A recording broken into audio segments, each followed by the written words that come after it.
వద్దాలి.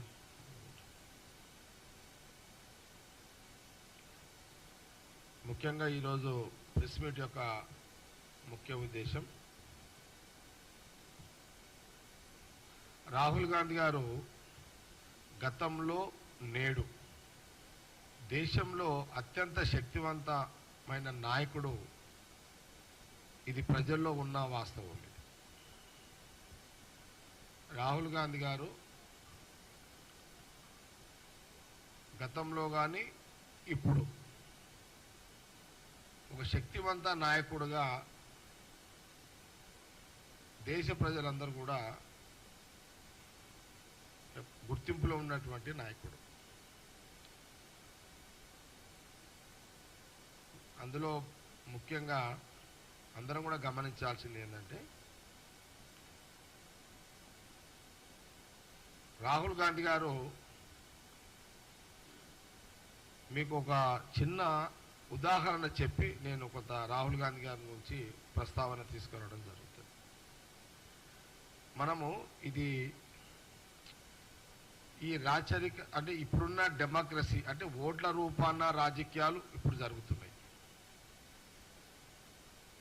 రాచరిక పరిపాలనలో ఓట్ల రాజకీయం కాదు, అది రాచరిక పరిపాలనలో. కానీ మనం కొంత చరిత్రలోకి పోతే, గతంలో ఒక దేశానికి ఒక రాజు ఉంటే, ఆ రాజుకి ఒక కొడుకు ఉంటే, ఆ కొడుకు యువరాజుగా ఉంటాడు. ఆ యువరాజు చక్రవర్తి కాకముందు, రాజు కొడుకు యువరాజు చక్రవర్తి కావడానికి కాకముందే ఆ యువరాజు అవగాహన కోసము యువరాజే స్వయంగా దేశం మొత్తం కూడా పర్యటిస్తాడు. దేశంలో పర్యటిస్తాం. ఆ యువరాజు ఆ దేశం మొత్తం కూడా పర్యటించి ప్రజా సమస్యల గురించి కానీ, పరిపాలన గురించి కానీ, సమస్యల పరిష్కారం యొక్క అవగాహన తెలుసుకునే ప్రయత్నం కానీ ఆ యువరాజులు చేసుకొని వచ్చిన తర్వాత ఆ దేశ ప్రజలు ఆ యువరాజును చక్రవర్తిని చేసేవాళ్ళు. ఇది ఆనాటి వాస్తవం. ఇది సేమ్ అట్లాగే ఇప్పుడు కూడా అదే పద్ధతిలో ఈరోజు కాంగ్రెస్ పార్టీ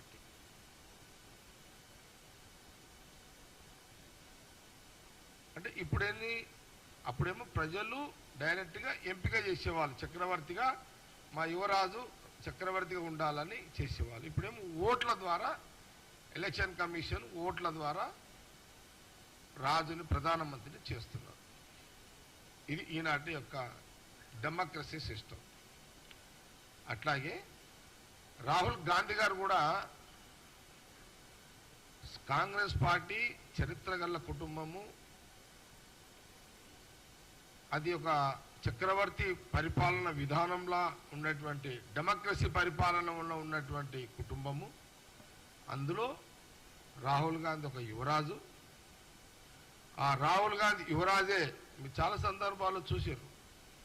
తప్పని పరిస్థితిలో ప్రధానమంత్రి మోడీ గారు కూడా రాహుల్ గాంధీ గారు యువరాజు అన్న సందర్భాల్లో కూడా మనం చూసినాం.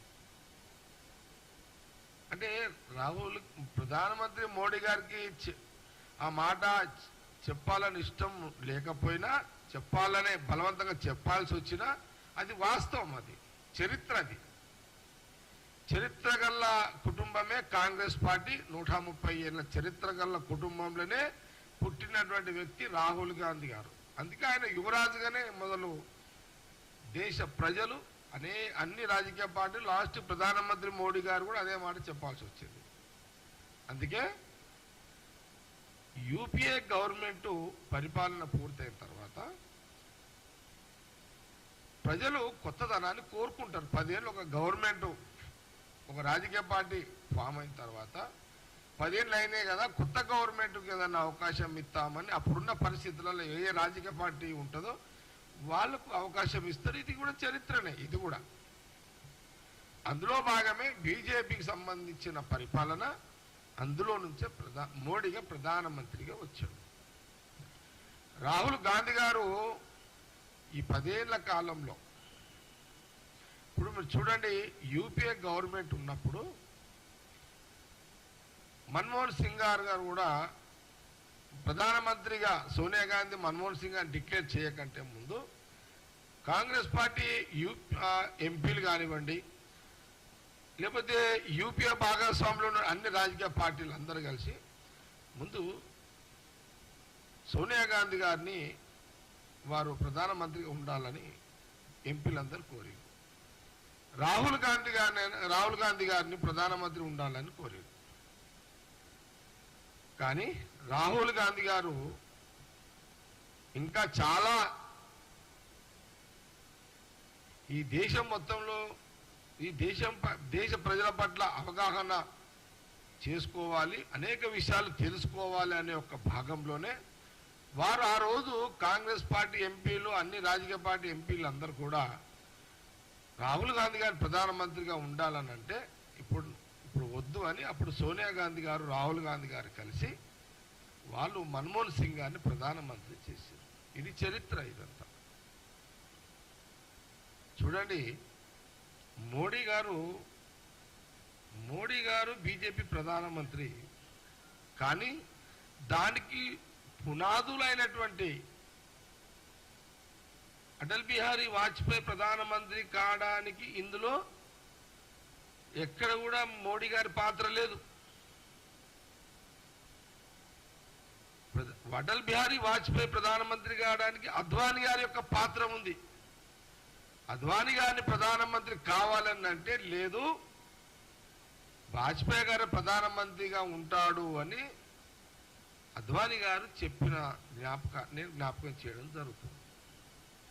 కానీ దాని తర్వాత బీజేపీలో ప్రధానమంత్రి కావాల్సిన ఎవరయ్యా అంటే ఎల్కే అద్వానీ గారే. కానీ ఆనాడు అటల్ బిహారీ వాజ్పేయిని ప్రధానమంత్రి చేయాల్సిన దాంట్లో పెద్ద మనసుతో వ్యవహరించిన అద్వానీ గారు, అద్వానీ గారిని ప్రధానమంత్రి చేయాల్సిన ఒక పెద్ద మనసు, పెద్ద గుణము మోడీ గారికి లేకపోవడం చాలా బాధాకరం. ఇక్కడ రాహుల్ గాంధీ గారు ప్రధానమంత్రి ఉండాలి, సోనియా గాంధీ గారు ఉండాలి అని మొత్తం ఎంపీలందరూ ఎంత బలవంతం చేసినా వాళ్ళు ప్రధానమంత్రి మాకొద్దు అని 10 ఏళ్ళు మన్మోహన్ సింగ్ గారిని వారు ప్రధానమంత్రిగా పెట్టారు. మన్మోహన్ సింగ్ గారిని ఎందుకు పెట్టారు?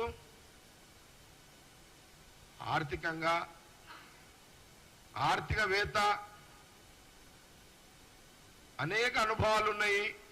వారినే డైరెక్ట్గా ప్రధానమంత్రి గారు పెడితే నేరుగా మన్మోహన్ సింగ్ గారు పేద ప్రజల దాంట్లో వారి యొక్క పాత్ర అందరికీ ఆయన యొక్క పరిపాలన ఉపయోగపడుతుందని డైరెక్ట్గా పెట్టడం జరిగింది. మన్మోహన్ సింగ్ గారి గురించి ఒక సందర్భం చెప్తా.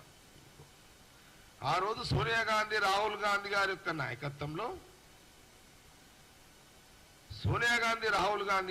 నాయకత్వంలో ప్రధానమంత్రి ఉన్నటువంటి మన్మోహన్ సింగ్ గారు వారు, నేను చాలా సందర్భాల్లో చెప్పిన, సోనియా గాంధీ గారు, రాహుల్ గాంధీ గారు, మన్మోహన్ సింగ్ గారి యొక్క నాయకత్వంలో గ్రామీణ ప్రాంతంలో ప్రతి పేదవాడికి పని కల్పించి ఉపాధి హామీ ద్వారా వాళ్ళ గ్రామాల్లో వాళ్ళు పనులు చేసుకొని ఆర్థికాభివృద్ధి చెందే విధంగా ప్రతి ఇంటిలో ప్రతి మానవుడికి, ప్రతి పేదవాడికి, ప్రతి మనిషికి చేతి నిండా డబ్బు ఉండేటట్టుగా ప్రభుత్వం ద్వారా ఉపాధి హామీ ద్వారా గ్రామీణాభివృద్ధి చేసుకుంటూ ఆర్థికంగా ఎదగడానికి, బతకడానికి అవకాశాలు కల్పించినటువంటి పాలన యూపీఏ గవర్నమెంట్, కాంగ్రెస్ పార్టీ పరిపాలన. సరే, ప్రజలు కొత్తదనాన్ని కోరుకున్నారు, బీజేపీ గవర్నమెంట్కి ఇచ్చిరు ఛాయిస్, ప్రధానమంత్రి మోడీ గారు అయ్యారు. కానీ ఈ 10 ఏళ్ల పరిపాలన సందర్భంలో దేశము ఆర్థికంగా చిన్న భిన్నమైంది అని రోజు వార్తలు రావడం, దేశంలో అన్ని ఎలక్ట్రానిక్ మీడియా, ప్రింట్ మీడియా దేశంలో ఆర్థికంగా చితికిపోయింది, దేశంలో ఆర్థిక వ్యవస్థ చిన్న భిన్నమైంది. ఇలాంటి యొక్క పరిస్థితులలో ఎన్డీఏలో ఉన్నటువంటి ఎవరైతే అనేక రాజకీయ పార్టీలు కొంత ప్రధానమంత్రికి అప్పుడున్నటువంటి ఫైనాన్స్ మినిస్టరు నిర్మలా సీతారాం గారు వారికి చాలామంది సలహాలు ఇచ్చారు. దయచేసి దేశంలో ఆర్థికంగా దెబ్బతినిపోయినాము, మీరు ఒక ఆర్థిక నిపుణులను సంప్రదించండి అని సలహా ఇచ్చారు. అందులో ఆ టైంలో ఎన్డీఏలో భాగస్వామ్యంగా ఉన్నటువంటి శివసేన పార్టీ ఆ రోజున ప్రధానమంత్రి మోడీ గారికి అండ్ నిర్మలా సీతారాం గారికి, ఫైనాన్స్ మినిస్టర్ గారికి శివసేన అప్పుడు ఉద్ధవ్ ఠాక్రే గారు సలహా ఏమిచ్చారంటే, ఇప్పుడు ఈ దేశంలో మీరు మొహమాటాలకు పోకండి, మీరు రాజకీయాన్ని పక్కకు పెట్టండి, మీరు ఈ దేశంలో పూర్తి ప్రజల మీద అవగాహన ఉండి ఆర్థికంగా ఏదన్నా సరిదిద్దాలి, ఏదన్నా అవకాశం ఉంటే సరిదిద్దే ఒక నైపుణ్యం ఉన్న వ్యక్తి ఎవరయ్యా అంటే ఒక మన్మోహన్ సింగ్ గారే అని సామ్నా పత్రిక, శివసేన పత్రికలో, మహారాష్ట్రలో పత్రికలో రాయడం జరిగింది. ఆ వార్త రాసిన తర్వాత అప్పుడు సరే finance minister BJP Manmohan Singh గారి దగ్గరికి అధికారికంగా పోలేకపోయారు. పోతే రాజకీయంగా బీజేపీ పార్టీ ప్రభుత్వం దెబ్బతింటది కాబట్టి ఆ రోజులో అన్అఫీషియల్ గా మన్మోహన్ సింగ్ గారిని ఫైనాన్స్ మినిస్టర్ నిర్మలా సీతారామన్ గారు కలవడం జరిగింది. కానీ వారన్నది ఏంటంటే, మీరు చాలా ఆలస్యంగా వచ్చిర్రు, ఎందుకంటే అప్పటికే అంటే మన్మోహన్ సింగ్ గారు బీజేపీ ఫైనాన్స్ మినిస్టర్ కలిసినప్పటికీ పత్రికల్లో రాసిన 6 నెలలు అయింది, అప్పటికే 6 months అయిపోయింది. శివసేన పత్రికలో రాసిన 6 నెలల తర్వాత నిర్మలా సీతారాం ఫైనాన్స్ మినిస్టర్ దగ్గర పోయింది, మన మన్మోహన్ సింగ్ గారి దగ్గర పోయారు. కానీ మీరు చాలా చాలా లేటుగా వచ్చారు, మేము గతంలో మీకు అలర్ట్ చేస్తున్నా నేను మీడియా ద్వారా, కానీ మీరు రాజకీయంగా మీరు దాన్ని పాటించలేరు. మీరు ఆ రోజు నేను ఇచ్చిన సలహాలు పాటించుంటే ఈరోజు ఆర్థిక సంక్షోభం రాకుండే, సెంట్రల్ ఫైనాన్స్ సిస్టమ్ ఖరాబ్ కాకుండే, మీరు అంతా వ్యవస్థ అంతా కాలిపోయింది, మీరు ఆలస్యంగా మీరు సంప్రదించడం వల్ల ఇప్పుడు ఏం చేయలేము అని వారు సలహా ఇవ్వడం జరిగింది. ఇది ఒక జరిగిన నిజమైన ఈ రకంగా జరిగింది. అందుకే రాహుల్ గాంధీ గారు యువరాజు పాత్రలో ఈ 10 ఏళ్ళు కాంగ్రెస్ పార్టీ యువరాజ పాత్రలో ఈ 10 సంవత్సరాలలో రాజకీయ పార్టీల యొక్క నాయకుల యొక్క అవగాహన, ఏ రాజకీయ పార్టీ ఏది మాట్లాడుతుంది, ఏం చేస్తున్నారు, ఇవన్నీ అవగాహనలు. అందులో భాగంగానే రాహుల్ గాంధీ గారు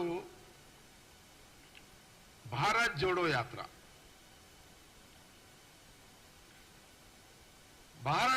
యాత్ర ఆయన దేశంలో కన్యాకుమారి నుంచి కాశ్మీర్ వరకు, మణిపూర్ నుండి మహారాష్ట్ర వరకు ఈ భారత్ జోడో యాత్ర, న్యాయయాత్ర దాదాపు 8,000 కిలోమీటర్లు వారు పాదయాత్ర చేయడం జరిగింది. ఈ పాదయాత్రలో రాహుల్ గాంధీ గారు గమనించింది, తెలుసుకున్నది, అందరితో చర్చించింది ఏందయ్యా అంటే, ప్రజా సమస్యలు లోతుగా సామాజికంగా వ్యక్తిగతంగా కుల మత ప్రాంతాల వారిగా అన్ని సమస్యలను లోతుగా అర్థం చేసుకోవడం జరిగింది. ఏ కులంలో ఎలాంటి సమస్యలు ఉన్నాయి, ఏ మతంలో ఎలాంటి సమస్యలు ఉన్నాయి, ఏ ప్రాంతంలో ఎలాంటి సమస్యలు ఉన్నాయి, ఇవన్నీ కూడా అధ్యయనం చేసుకోవడం జరిగింది రాహుల్ గాంధీ గారు. అంటే ప్రధానమంత్రి చక్రవర్తి కాకముందు ఆనాటి యువరాజులు ఎట్లయితే ప్రజాక్షేత్రంలో ప్రజా జీవితంలో ప్రజల మధ్యలో ఉంటూ వాళ్ళతోటి మాట్లాడుతూ అన్ని విషయాలు కూడా అధ్యయనం తెలుసుకునే యొక్క ప్రయత్నాన్ని వారు 8,000 కిలోమీటర్లు జోడో యాత్ర, భారత్ జోడో యాత్ర, న్యాయయాత్ర చేయడం జరిగింది. కానీ ప్రధానమంత్రి మోడీ గారు ఇలాంటి పాదయాత్రలు ఎప్పుడు చేయలేదు. ప్రజలతోటి ఇలా ఎప్పుడు కూడా కలవలే. ప్రజల సమస్యలు ఎప్పుడు ఈ రకంగా తెలుసుకోలే. వారు డైరెక్ట్గా ఈ 10 ఏళ్ల పరిపాలన మార్పు యొక్క భాగంలోనే బీజేపీ పేరు మీద డైరెక్ట్గా మోడీ గారు ప్రధానమంత్రి అయ్యారు. ఇది రాహుల్ గాంధీ గారికి ప్రధానమంత్రి మోడీ గారికి ఉన్నటువంటి వ్యత్యాసము. ఇది గమనించాలి.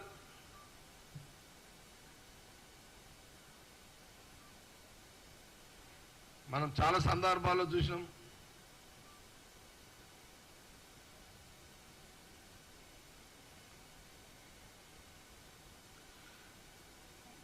మోడీ గారు నల్లధనం నిర్మూలిస్తాం, 100 రోజుల ధరలు తగ్గిస్తాం, ఏటా 2 కోట్ల ఉద్యోగాలు ఇస్తాం, డాలర్ విలువ తగ్గించి రూపాయి విలువ పెంచుతాం, ప్రతి వ్యక్తిగత పేదవాడి అకౌంట్లో 15 లక్షల రూపాయలు వేస్తాం. జరగలే.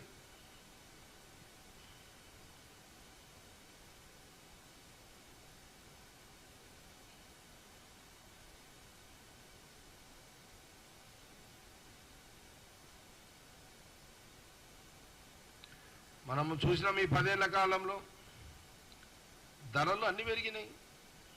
పేదవాడికి పెరిగినాయి, మధ్యతరగతికి పెరిగినాయి, డబ్బు లేనివాడికి అందరికీ ధరలు పెరిగినాయి. మనం చాలా సందర్భాల్లో చెప్పినాం. అడ్డగోలిగా 10 ఏళ్ళు ధరలు పెంచేసారు. పెట్రోల్ ధరలు పెంచారు, డీజిల్ ధరలు పెంచారు, గ్యాస్ ధరలు పెంచారు. 28,000 బంగారం, తులం బంగారంని 75,000 తులాన్ని తీసుకొచ్చారు. ప్రధానమంత్రి మోడీ బీజేపీ పాలన ఏం జరిగిందయ్యా అంటే 28,000 తులమున్న బంగారాన్ని, అంటే సోనియా గాంధీ, రాహుల్ గాంధీ ప్రధానమంత్రిగా మన్మోహన్ సింగ్ గారు ఉన్నప్పుడు 28,000 తులమున్న బంగారాన్ని ఈ 10 ఏళ్ల కాలంలో బీజేపీ ప్రభుత్వం మోడీ గారు ప్రధానమంత్రి అయినాక 28 నుంచి 75,000-76,000 తులం బంగారం చేసిన చరిత్ర తీసుకొచ్చింది. ఒకటి జిఎస్టి పన్ను విధించారు. అడ్డగోలు విధానంతో జనం అల్లకల్లు, పబ్లిక్ అంతా పరిశాన్ అయిపోయారు జిఎస్టి తోటి. మీరు ఇది గమనించాలి. ఎలక్షన్స్ ఇంకా 6 నెలలు 1 ఇయర్ ఉందనగా ఈ ధరలన్నీ పెరిగినాయి. జనాల మర్చిపోవాలి అంటే ఏం చెయ్యాలి అని సరే ఒక రాజకీయ పార్టీ వ్యూహాలు చేసుకుంటుంది. ఒక్కోసారి జనాలు తెలియక ట్రాప్లో పడిపోతారు, తర్వాత తిడతారు, అది మామూలే. తీరా ఎన్నికలు రాగానే మనం చూసినాం ఈ పుల్వామా దాడి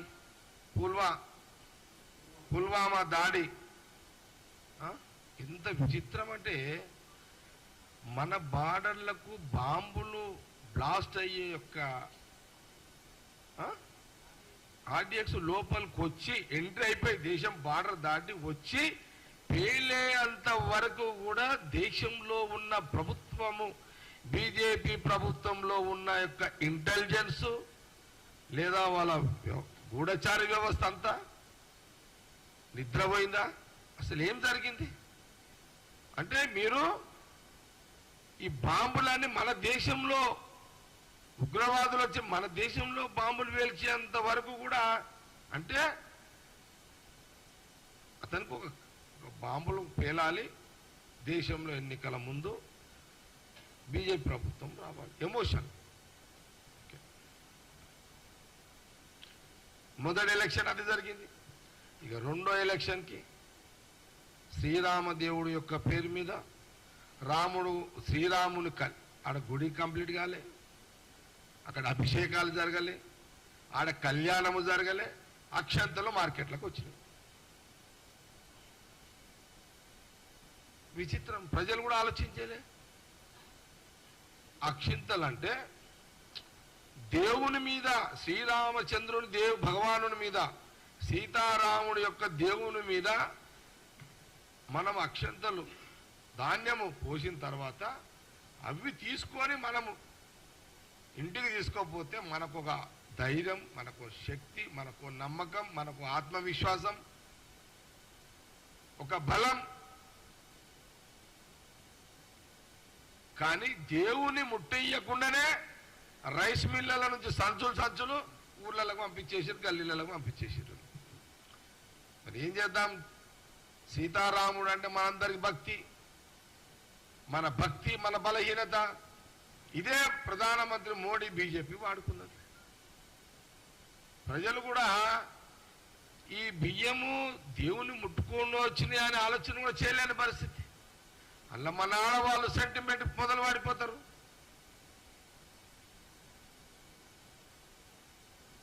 ఇది రెండో ఎలక్షన్ పనిచేసింది. కాకపోతే ఇది ఎక్కడేమైందంటే సౌత్కు పనిచేసింది, నార్త్కు తక్కువ పనిచేసింది.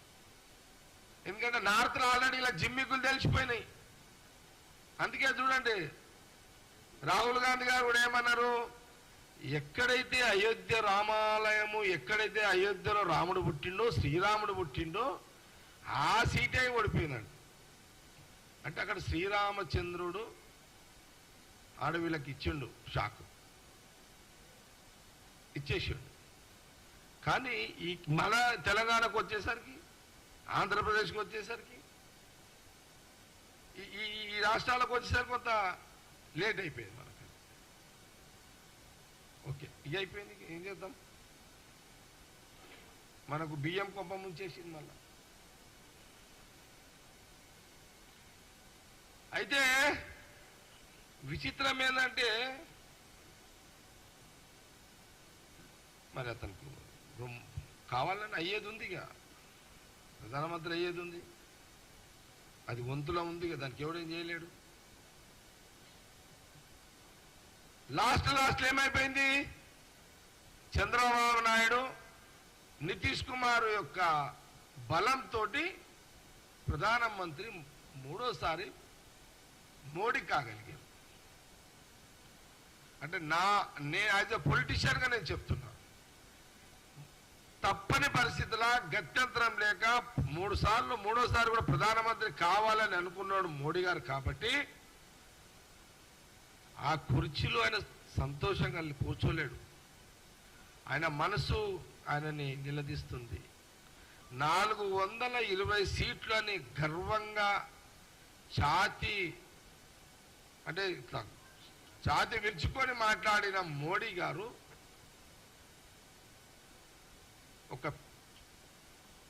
ఆ గాంభీర్యాన్ని ఎక్కడ పోయింది? ప్రధానమంత్రి ప్రమాణ స్వీకారం చేసే టైంలో ఆ గాంభీర్యం లేదు, ఆ ఉత్సాహం లేదు, ఆ సంతోషం లేదు, ఆ ఆనందం లేదు మోడీ గారికి.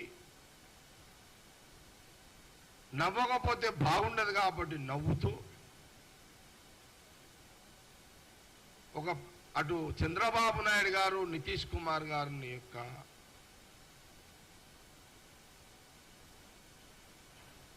సరే ఆయన పెద్ద మనిషి, మనం కొంత వయసుకు మర్యాద ఇవ్వాలి, హోదాకు మర్యాద ఇవ్వాలి. వాళ్ళ యొక్క బలంతో ఈరోజు మూడోసారి ప్రధానమంత్రి మోడీ గారు అయ్యారు. కానీ విచిత్రం ఏంటంటే దేశంలో మోడీ గారు ఫస్ట్ ఫోన్ కాల్ పొద్దున్న ఎవరికి చేసిండు? చంద్రబాబు నాయుడు గారికి చేసిండు. అంత మళ్ళీ చంద్రబాబు నాయుడు గారు అపాయింట్మెంట్లు అడిగితే కూడా దొరకలే మోడీ గారి దగ్గర, అమిత్ షా గారి దగ్గర. అంతకుముందు జగన్కి దొరుకుతుండే, మళ్ళా. కానీ ఎప్పుడు చంద్రబాబు నాయుడు గారికి అపాయింట్మెంట్ దొరకకుండే. అందుకే బీజేపీ పార్టీ ఏం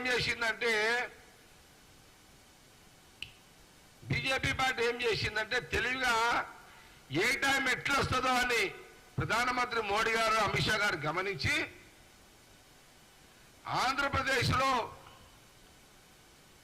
ఇక వైఎస్ఆర్ వచ్చేటట్టు లేదు కాబట్టి బిఫోర్ ఒకవేళ వైఎస్ఆర్ వచ్చినా బీజేపీకి అయినా సేఫ్ గేమ్లు ఏం ఆడారంటే లాస్ట్ కొన్ని నెలల ముందు 2-3 నెలల ముందు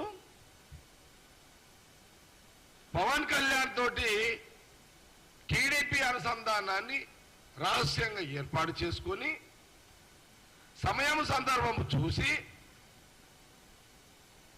అక్కడ ఒక గేమ్ బీజేపీ ఆడింది. పవన్ కళ్యాణ్ ద్వారా చంద్రబాబు నాయుడు టీడీపీని అనుసంధానంలో రాజకీయంగా పెట్టుకొని ఆ సేఫ్ గేమ్ అంటే వాళ్ళకి తెలుసు ముందే కాంగ్రెస్ రాబోతుంది దేశంలో అని వాళ్ళకి గ్రహించరు. అందుకే ఆంధ్రప్రదేశ్ని సేఫ్ గేమ్ కింద పవన్ కళ్యాణ్ ద్వారా చంద్రబాబు నాయుడుని అండర్స్టాండింగ్ లో పెట్టుకొని ఆ బలంతోటే ఈరోజు మోడీ గారు సంతోషంగా కూర్చున్నారు అని అంటే టీడీపీ పుణ్యము, అటు నితీష్ కుమార్ పుణ్యం.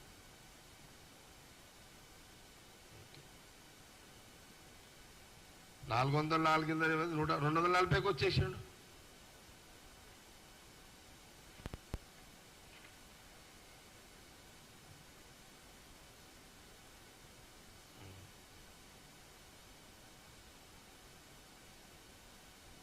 చాలా సందర్భాల్లో మేము చెప్తూనే ఉన్నాం, మళ్ళీ చెప్పక తప్పదు మాకు. రాహుల్ గాంధీ గారి కుటుంబం యొక్క చరిత్ర, త్యాగాల చరిత్ర, మోడీ యొక్క చరిత్ర, మోడీ గారికి ఏదైనా చరిత్ర ఉందా?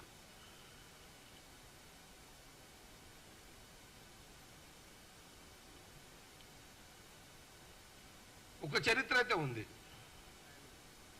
మోసాలు చేసే చరిత్ర బీజేపీది, త్యాగాల చరిత్ర కాంగ్రెస్ రాహుల్ గాంధీ కుటుంబాన్ని, మోసాల యొక్క చరిత్ర బీజేపీ మోడీ గారిది. ఇది ఒకటి వాళ్ళకైతే మిగిలింది. వాళ్ళు 3 సార్లు ప్రధానమంత్రి అయినా మోసాల చరిత్ర అనేది అయితే చరిత్రలో చిరస్థాయిగా ఉండిపోయే చరిత్ర బీజేపీ మోడీ గారిది అనేది మనం చెప్పక తప్పదు.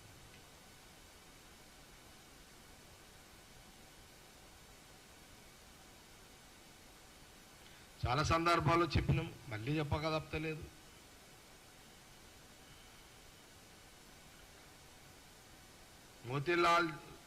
మోతీలాల్ జవహర్లాల్ నెహ్రూ, ఇందిరాగాంధీ గారు, రాజీవ్ గాంధీ గారు వాళ్ళ దేశ ప్రజల కోసం, పాలసీల కోసం వాళ్ళ ప్రాణాలు త్యాగాలు చేశారు, బలిదానాలు అయ్యారు. అది వారి కుటుంబమే. ఏ రాజకీయ పార్టీకి, బీజేపీ రాజకీయ పార్టీకి చరిత్ర లాంటివి ఏమైనా ఉన్నాయా?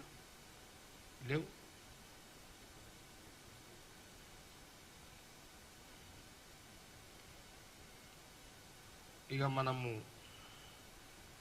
ఇక అసలైన సిసలైన యువరాజు, కాబోయే చక్రవర్తి ప్రధానమంత్రి రాహుల్ గాంధీ గారి యొక్క గలం పార్లమెంట్లో మనమందరం చూసినాం. ప్రతిపక్ష నాయకుడిగా రాహుల్ గాంధీ గారు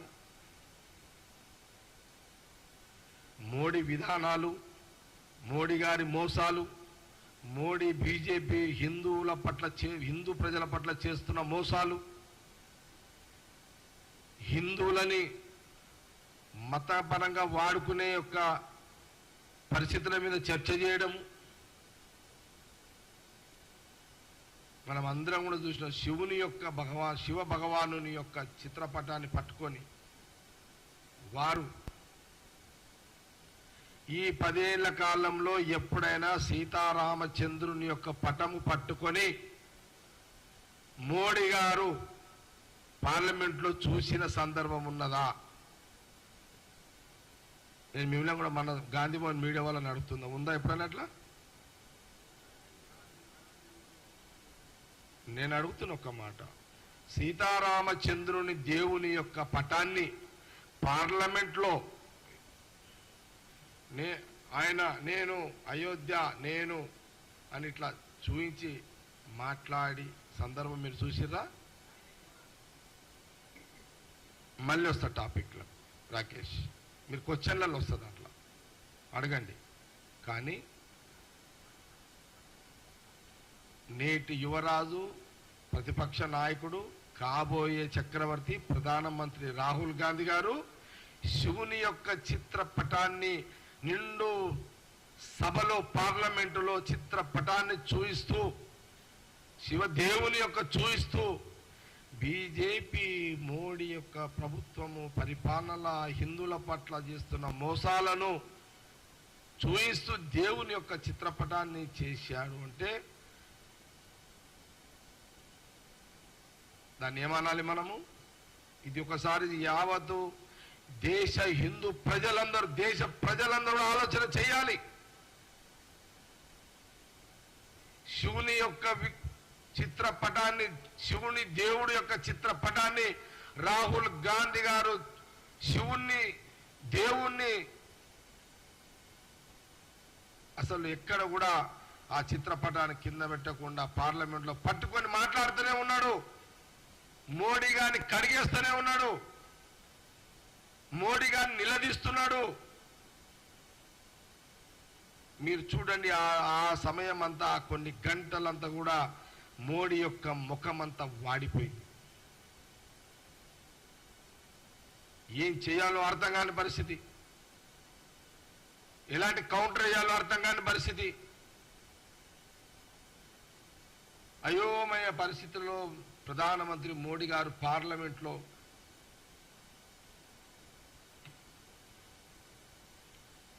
కడిగేసిండు. ప్రధానమంత్రి మోడీ గారిని కడిగేసిండు రాహుల్ గాంధీ గారు. ఎందుకు? దేశ ప్రజా సమస్యల మీద అన్ని దేశంలో ప్రజల అన్ని మతాలు అన్ని కులాల మీద అధ్యయనం చేశారు. హిందువుల పట్ల, ముస్లింల పట్ల, క్రైస్తవుల పట్ల, అన్ని యావత్ కులాల పట్ల, కుల వృత్తుల కులాల పట్ల వారు పూర్తి అవగాహనతో, ఒక పట్టుతో ప్రతిపక్ష నాయకుడిగా యుద్ధంలోకి దిగిండు.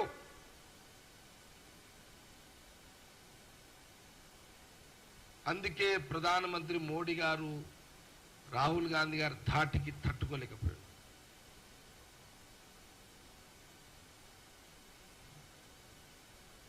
ఇది ప్రారంభం.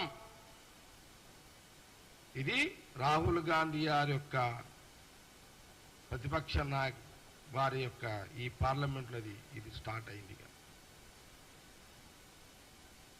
ఇది ఆగేది కాదు. ఇది ఎప్పుడైనా సరే పార్లమెంట్లో కానీ బయట కానీ మోడీ గారి యొక్క పరిపాలన, వారి యొక్క దుర్మార్గమైన పరిపాలన ఎప్పుడప్పుడు మా నాయకుడు రాహుల్ గాంధీ గారు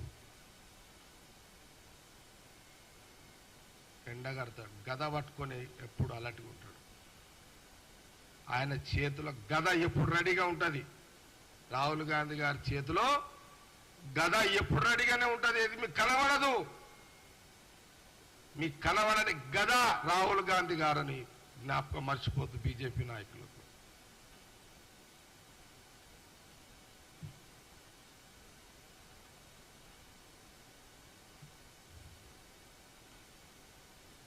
ప్రధానమంత్రి మోడీ గారు మాట్లాడతారు రాహుల్ గాంధీ గురించి ఒక కామెంట్. ఏం చేయాలో అర్థమైతే అయోమయంలో ఉన్నాడు ఆయన. అయోమయంలో ఏం మాట్లాడాలి? రాహుల్ గాంధీ గారు ఇంత డైరెక్ట్ అటాక్ చేసేసిండు. ఏం చేయాలో అర్థమైతే లేదు. ఏం చెప్పాలి, ఏం వివరణ ఇవ్వాలి, ఎట్లా తప్పించుకోవాలి, ఏదో ఒకటి డైవర్షన్ చేయాలి అని రాహుల్ గాంధీ గారి మీద వయసు రీతి ఒక మాట మాట్లాడిండు. ఆయన వయసు గురించి మాట్లాడిండు. ఏం లేదు మరి ఆయనకి ఏం మాట్లాడాలో మోడీ గారికి తెలుస్తలేదు. రాహుల్ గాంధీ గారి మాటలకు ఆయన దిమ్మ తిరిగిపోయింది, మైండ్ బ్లాక్ అయిపోయింది. ప్రధానమంత్రి మోడీ గారిది పార్లమెంట్లో రాహుల్ గాంధీ గారి యొక్క బాణాలకు ఆయన మైండ్ బ్లాక్ అయిపోయింది. ఏదో చేసి తప్పించుకోవాలనే ఒక ప్రయత్నంలో భాగమే అది మాట్లాడింది.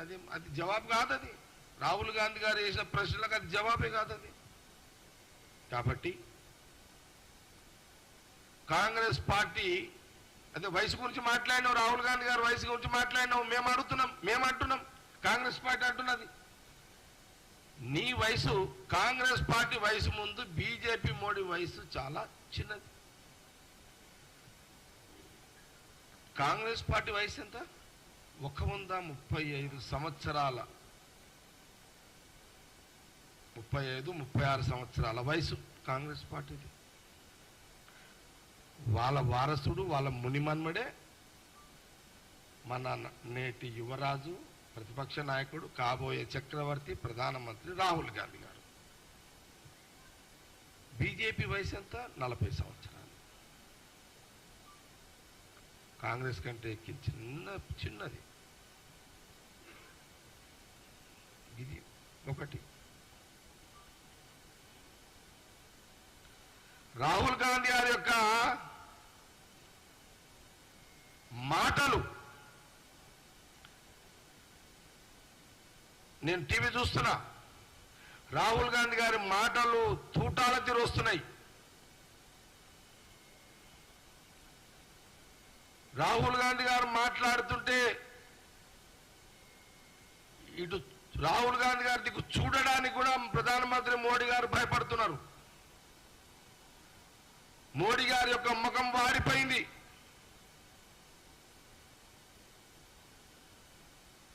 నిగనిగలాడే మోడీ గారి ముఖం 10 ఏళ్ల కాలంలో ప్రతిపక్ష నాయకుడు రాహుల్ గాంధీ గారు ప్రసంగానికి ధాటికి సూర్య భగవానుడిలాగా భగమన్నాడు రాహుల్ గాంధీ గారు పార్లమెంటులో.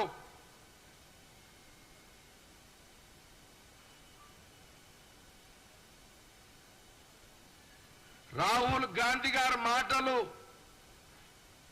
ఒక సింహం గర్జించేలాగా, సింహం గర్జిస్తే ఎట్లుంటాయో అలాంటి గర్జన శబ్దము వినబడ్డది రాహుల్ గాంధీ గారు మాట్లాడుతుంటే. ఇదంతా ఎవరి కోసం? రాహుల్ గాంధీ గారు ఈ దేశ ప్రజల సమస్యల పరిష్కారం కోసమే ప్రధానమంత్రి మోడీ గారి మీద సింహంలాగా గర్జిస్తూ సూర్య భగవానిలాగా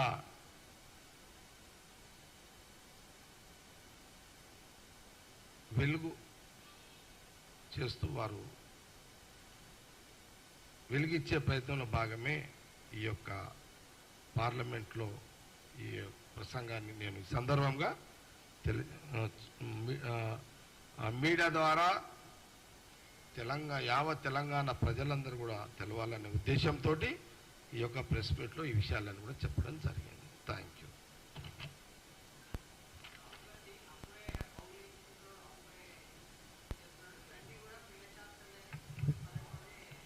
సీనో నో కామెంట్స్. దాని మీద ఇంకా వేరే ఏమైనా ఉంటే అడగండి, చెప్తాం. No comments. అది కూడా నో కామెంట్స్. అది కూడా అడగండి. మీరు అడుగుడు తప్పు కాదు. నా ప్రెస్ మీట్ అయిపోయింది, మీరు అడుగుడు తప్పు కాదు. అట్లా మీరు అడిగిన దానికి ప్రతిదీ రాజకీయ పరంగా కొన్ని చెప్పేటుంటాయి, కొన్ని చెప్పని ఉంటాయి. ఆగా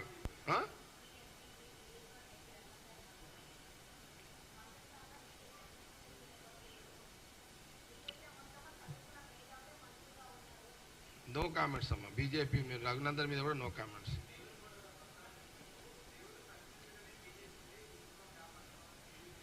దేవరకొండల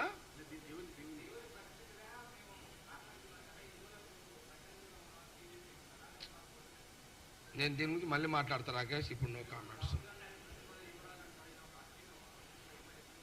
మళ్ళీ ఒకటి మాట. అశోక్ అడిగింది ఒక పాయింట్. ఇప్పుడు అశోక్, నువ్వు అడిగిన పాయింట్ ఏంటంటే, మేము యువరాజు అని అంటున్నావు, ఇది రాజు పరిపాలన అని అంటావు. నా మాట మీరు స్పష్టంగా వినాలి అశోక్. కాంగ్రెస్ పార్టీ యువరాజు డెమోక్రసీ నాయకుడుగా ప్రతిపక్ష నాయకుడు అని అన్నాను. మేము ఎక్కడ కూడా డెమోక్రసీని కించపరచలే. మా యువరాజు డెమోక్రసీ నాయకుడు, ప్రతిపక్ష నాయకుడు రాహుల్ గాంధీ గారు మా చక్రవర్తి, డెమోక్రసీ పద్ధతిలో కాబోయే ప్రధానమంత్రి రాహుల్ గాంధీ గారు అని అన్నా.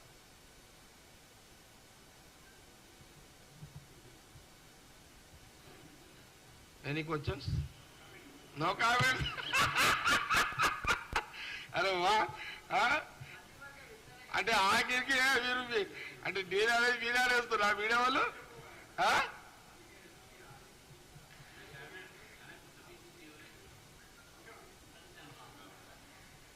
కొత్త పిసిసి విషయంలో అధిష్టానం ఏ నిర్ణయం తీసుకుంటే దానికి పనిచేస్తాం.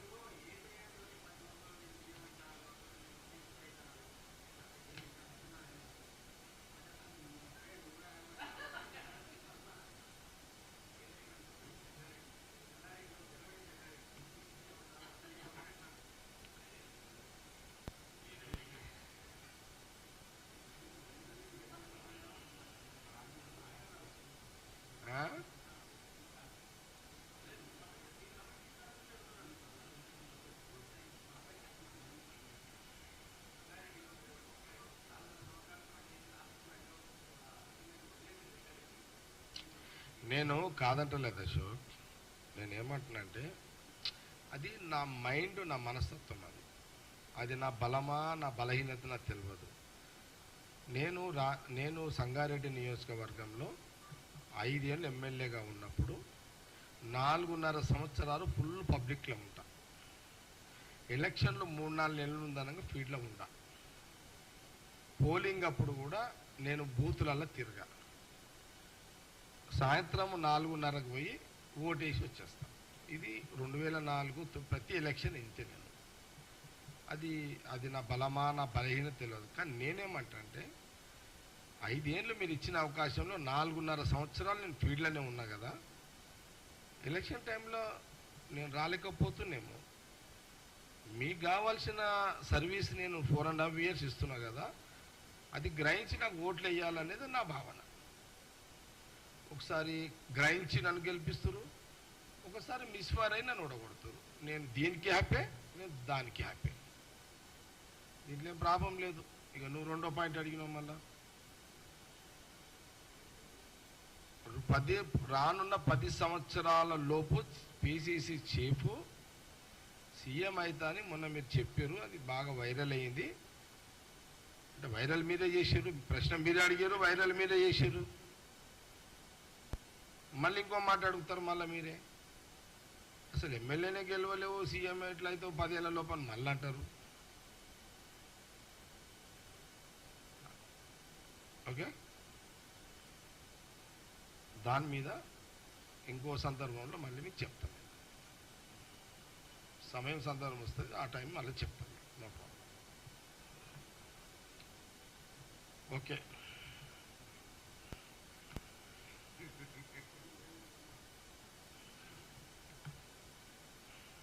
ఇంకేనికి వచ్చేసి క్లోజ్ చేయాలా ప్రెస్ మీట్?